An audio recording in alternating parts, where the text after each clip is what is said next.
It's Who Time and welcome to my first video of 2020, and this time we're looking at, of course, what else but Doctor Who Series 12. So this is going to be my in-depth review, analysis and reaction to the first two parts of Series 12, Spyfall.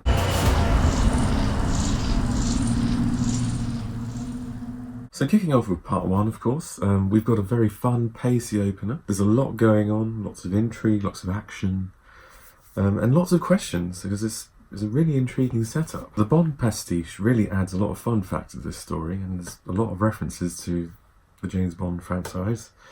Of course, you've got the episode title called Spyfall, obviously riffing off Skyfall. Then you've got musical cues like this. Shall we?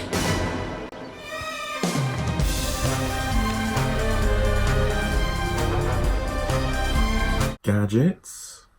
Anesthetic darts, laser shoe gun, infrared ID duplicator, calendar hacker, lock breakers, rocket launcher cufflinks, retinal ID decoder, and tongue immobilizer chewing gum. How much more do you want? Tuxedos. A car chase. Amazing.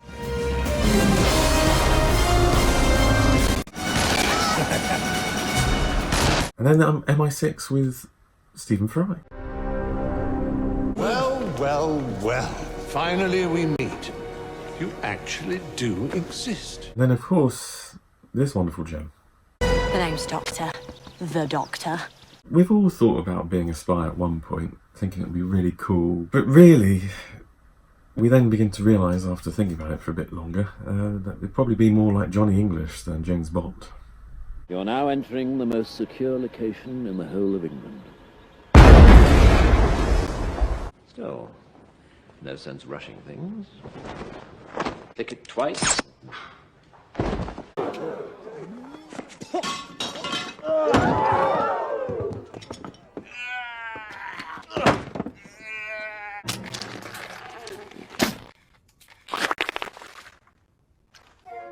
Overall, it really is a solid, confident return, with improvements. They've listened, hooray! Issues that were prevalent in last season, like Yaz not having much to do, is addressed here. She goes off on her own mini-mission with Ryan to go and do some surveillance on Daniel Barton, played by the wonderful Sir Lenny Henry. Also, this story notably does have a decent villain. In fact, two. You have Daniel Barton, and then, of course, spoiler alert, you got the Master. Fantastic. We'll come back to him later. Also, we've also got a more complex story with sci-fi elements, which is great. Tick. They've also brightened up the TARDIS and done a few changes, which is nice. You can see the interior a bit more. We spend a bit more time in it, certainly over the course of this story. The script is also noticeably less clunky and a bit more organic than last season. Less awkward. It's still not faultless, but certainly an improvement, and I didn't feel like cringing at any point, which is great. Whilst I did say it was a pacey opener at this first episode, there are parts where it's a bit slower than it needs to be, and other parts where it feels it's a bit too fast. But that's just a bit niggly. The only real problem I have with this episode, unfortunately, is the 13th Doctor. Now, before you get your pitchforks out,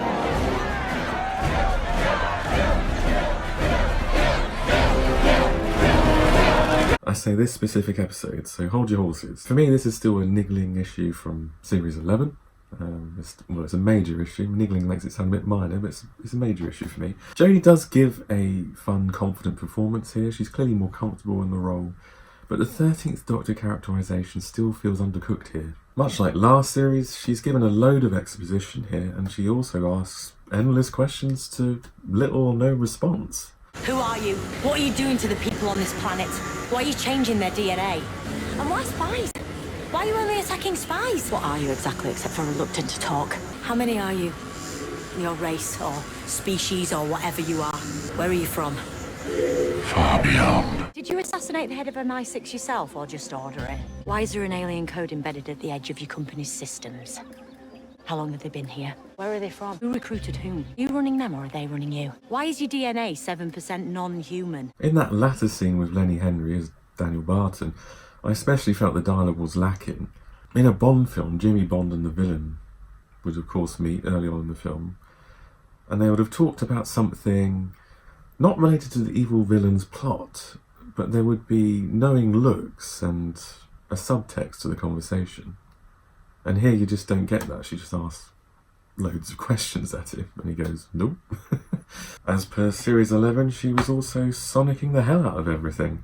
Look, the sadness just started again.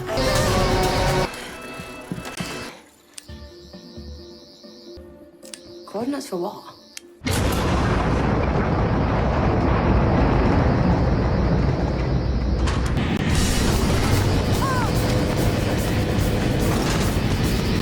Please stop. At least it wasn't that overacted wand movement. That's like that. Thank goodness there were points where it didn't work, like with the bomb and when she scanned the aliens. Let's hope it gets destroyed like in The Visitation. Isn't my day, is it? I feel as though you've just killed an old friend. Nonetheless, she was oozing with fun-loving eccentricity, and of course I loved that snap moment. Card. Card. Snap! Is that not the game? Ultimately though, I felt like the script and the screenplay have underserved the main protagonist. She still felt one note, and we frustratingly haven't seen other facets to her character. So as for the Kasavin, yes, I know they're not name-checked until part 2, but they are in the credits of part 1.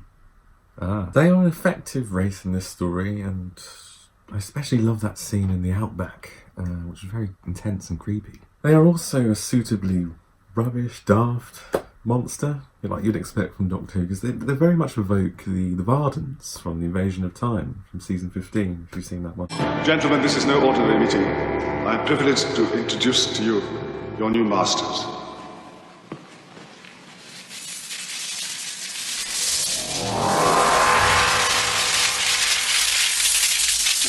In that story, they were ghostly apparitions in the form of tinfoil, weirdly, stuck in front of the background, hiding their true form until later on in that story. The much needed updated CGI effect they did for the DVD is actually a lot closer to what the Kasavin looked like. Other fans were thinking, oh, this is going to be a repeat of the Series 2 finale, the Army of Ghosts Doomsday two-parter, and that the Kasavin would reveal their true identity at the end of the episode, and it would be something amazing, like the Cybermen again. But no, it wasn't like that. Other fans thought that maybe these were the Vords from the Keys of Marinus, mainly because of the head shape. But the abilities and the characteristics of the Kasavin don't really match the Vords at all. The visuals and the direction are stunning. Big praise to the director on duty here. His name is Jamie Magnus Stone. He's apparently doing 4 episodes this series. Hopefully he's doing the finale. He can certainly do epic. Also, huge praise to the title sequence and the theme tune. Those are absolutely gorgeous, visually and aurally. Has it been slightly tweaked? I don't know what the changes are, but I feel like it's been slightly tweaked from Series 11. But it's, yeah, stunning. Love it. Also very happy to see the cold opener, or pre-title sequence, has come back. I love those. I love those in the Capaldi era. Top notch. Some great stunt casting as well. It's a pleasure to have Stephen Fry as the head of MI6, even if it is short but sweet. Lenny Henry is great in the whole story as well. A very different side from him. Obviously he's a comedian. He's quite menacing and it's a very low-key performance. I like it. Last but not least, great cliffhanger. Oh, come on, Doctor, catch up. You can do it. Oh. Did say, look for the spy master. Or should I say, spy master.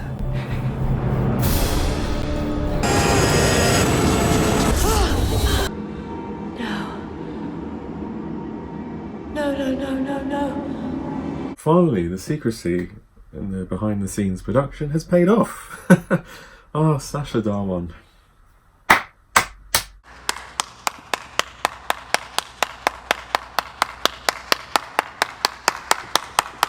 He immediately conveys a mix of a classic master and a bit of John Sim.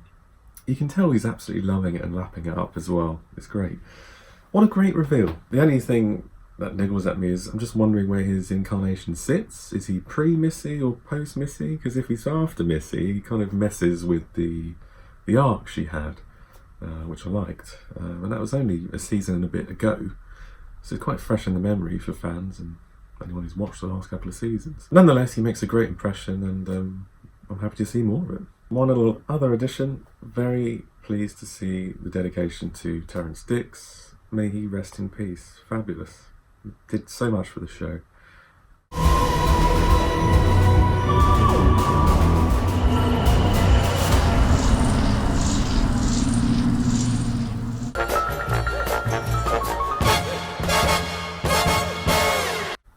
So, part 2. So now we get a slower pace, some time to breathe. Gone is the Bond pastiche, and now we go into a full-on timey-wimey second half, moving from different locales and different eras of human history. This allows the Doctor time to figure out the machinations of the plot and to produce a great result. So one of the best things about this episode is the interplay between the Doctor and the Master. It felt very Pertwee and Delgado at times. I love the tissue compression eliminator. The Time Lord contact is back. Contact.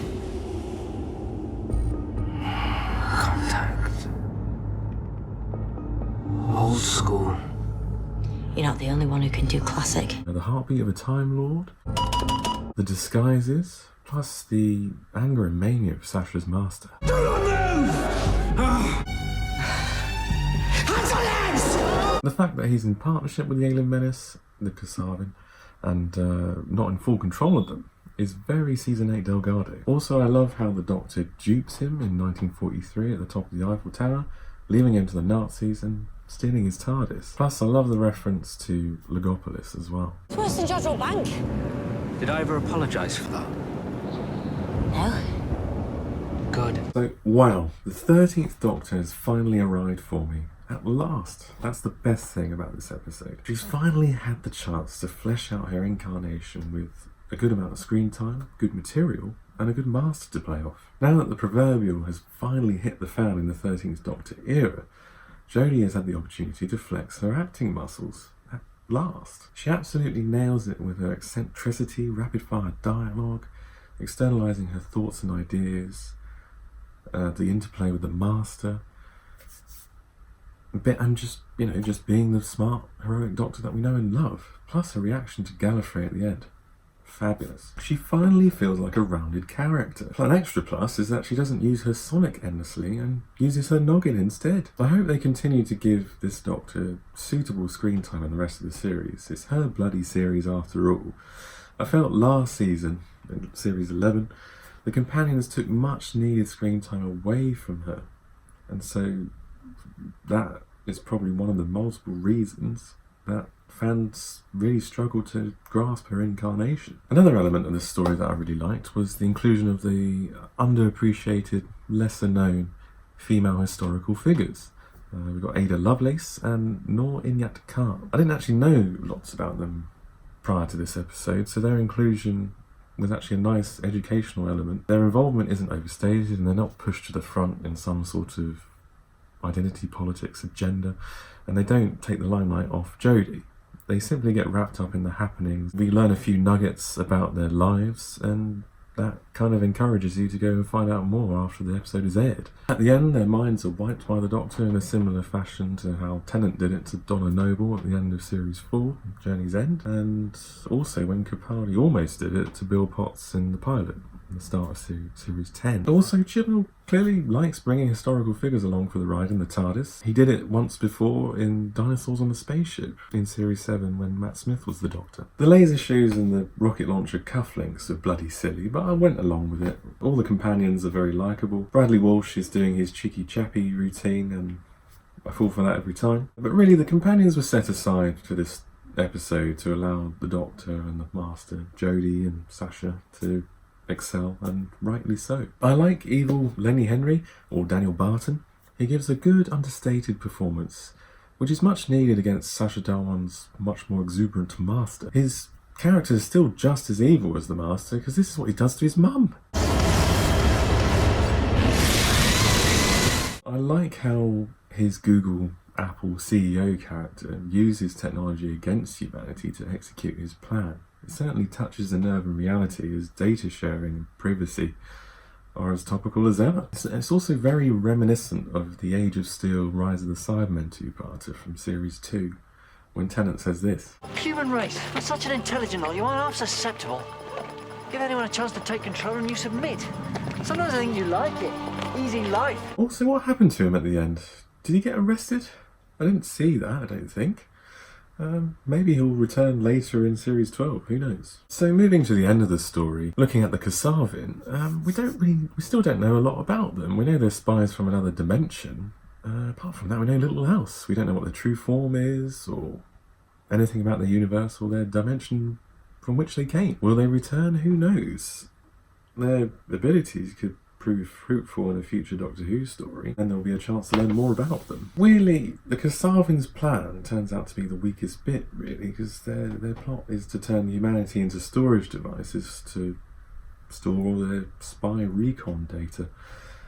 It's a nice idea, but it's not really fleshed out in a great way. Somehow I still like it, but I guess I'm used to Doctor Who providing a great setup and then the payoff not quite landing. As for the resolution of the story, it felt very Doctor Who, since it was timey-wimey. It also reminded me of The Curse of Fatal Death and I Bribed the Architect First. I bribed the architect. Say hello to the spikes of doom. Say hello to the sofa of reasonable comfort. Naturally, I anticipated your journey back in time, and so I travelled slightly further back and bribed the architect first. That comic relief special was written by Stephen Moffat before he became showrunner. With this in mind, I was reminded of his storytelling style and his story tropes, i.e. the complex time-bending plot and the fact that the two-parters were very different in terms of tone, pacing and style, which is a very Moffat approach to two-parters. This two-parter starting off Series 12 also reminded me of the two-parter that started Series 9, The Magician's Apprentice and Witch's Familiar. Because in that story you've got lots of self-referential content. You've also got the return of a big bad to make it feel like it's the finale. Having gone from Series 11, which is a very different style and approach to Doctor Who, it almost feels like you've gone back to what we had in the Capaldi era. Like it's gone back to what people were complaining about when the Capaldi was on. Is it worrying that the current showrunner is basically lifting off the previous one? Is it derivative as a result? Is the Master's plan too much like the Series 3 finale? And are the Kasavin a bit too much like the Boneless from Series 8? When it's explained how the cliffhanger was resolved at the start of this episode, it very much evokes Blink. Have we seen this all before? Is this story just a repackaging of previous superior tales all merged into one? These are things we have to think about, really. But at the same time, am I being a bit harsh? It's bloody enjoyable nonetheless. Well, let's get to the elephant in the room. That ending. Gallifrey in ruins. Again? Due to the Master? Due to him finding out the Timeless Child and what it means for Gallifreyans and their lore and their very being? How very exciting. Who would have thought that the Timeless Child reference from Series 11 in The Ghost Monument, Episode 2, would be back? Everything you know is a lie? The Founding Fathers of Gallifrey have lied to us? Certainly very tantalising. Whether this returns in the finale of Series 12 or it's some sort of wider arc, a bit like the Trenzalore arc that Matt Smith had, remains to be seen. Hopefully they don't change the lore with something really horrible like the Doctor being half human. We don't want that again. Why don't you let me know what your theories are? I've seen loads on Twitter already. Some of them very good. It'd be nice to hear what you think. Overall, I think that was Chris Chibnall's best contribution to Doctor Who by a country mile. It's certainly not perfect by any means, but it was brimming with ideas, more than the collective whole of ideas that were supplied to Series 11. And it did tackle a lot of the complaints that fans had from Series 11, to provide a really strong opener for Series 12. Bravo! Well done, Chibnall. More of that, please. Overall, I'm going to give it 8.5 Sacha Dharwan Masters out of 10. Well, thanks for watching. Don't forget to like, comment, subscribe, click on the bell for notifications, and also go and follow me on Twitter. My Twitter handle is @WhoTimeUK. On there, you can find out what I think about Series 12 episodes as they come out, what my thoughts about new merch, and, you know, I'll have polls and have silly GIFs. It's great. So go follow me there, and I'll catch you next time.